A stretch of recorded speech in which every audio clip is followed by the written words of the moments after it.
ekyo naba takitegeera bulungi kuba buli omu bajja kunoonya batuuka bw'akola mulimu ki eyo bajja kuyinzayo omulimu olituuka eyo ogenda okulaba nga bagaba kubanja obukadde 5 era nkakasa waliwo bajja okubasiibisa layini nga basibyeko bazze okubabanja ssente zaabwe kubanga luliko obadde weewandiisa ng'omaze okutegeera nti ofunye ekyokola nga kivaamu omusolo kakati ennangamuntu yo gy'ofunye ne mu myaka 12 bano abaana abasoma kati ogenda kufuna ennangamuntu 18 gye basuubira nti emyaka egikola balala bokujja nga bakookona nti owange ebyaffe nga bali babuuzango esente z'omusolo gw'omutwe besigye ze yagobawo ebyaffe biriwa kati bajja kubuuzanga ebyaffe biriwa kasaba kulaba n'ennangamuntu yaabwe so ekyo mukikole ki mukyerinde.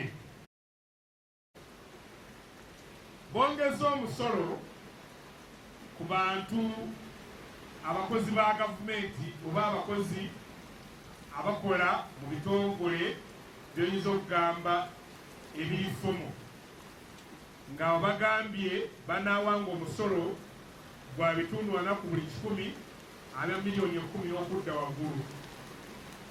Ne bagamba anaatandikira nk'okuwa omusolo ng'oli mukozi ng'okozesebwa onaatandikira ku myaka ku mitwalo 33.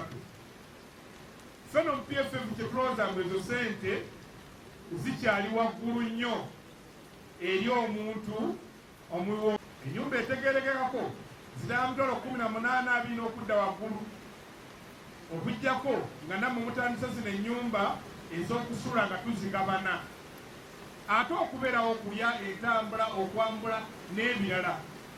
So esente entono buli lwolekera omuntu sente entono kyovula nti abakozi ba gavumenti babbi kubanga naye alina okuweerera alina okwambala alina okubeera obulungi n'abantu balina okuyamba.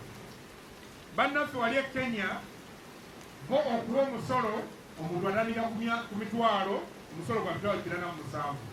Ezo nga nawe bw'oziraba ng'ali wano nga z'obugyeko ebitundu 10 kiba kitegeeza omulekeddewo akasente naye akasobola okugenda yeeyagasembyayo y'ensonga bannaffe gye bayise sovereignty bill. Bwe baagala okuleeta ekiteeso